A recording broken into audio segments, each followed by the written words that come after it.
देखियो मिथिलावासी हमर पत्रकार जी आबि हकार पुर के एतेक रास मखान लक ई भेटलन हँ बाटी बाटी और ई एकटा नया देखियो ये बर कन्या के नाम लिखल छै और नया एकटा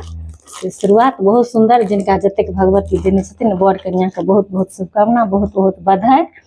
यह हो पहले अपना सबके मुट्ठी लेला परसल जाय छला तकर बाद बाटी आयल कटोरी ओकर बाद आब देखियो तो जिनका भगवती देने छथि तो से आगू साल से अहिना बाँटब ताहि दुआरे अहाँ सबके देखा देलहुँ हन जे बहुत नीक बात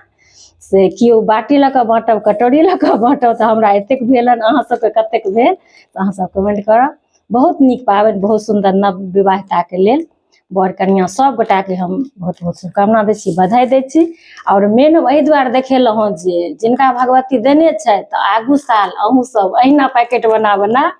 और बर कन्या के नाम लिख लिख के बाँटब और किनका किनका एहि तरह से भेटल हन अगर और केओ बटलखिन तो अहाँ सब जरूर कमेंट करब। चलू मिलै छी बहुत जल्दी अगला वीडियो में ताबत तक ले जय सिया राम जय मिथिला धाम।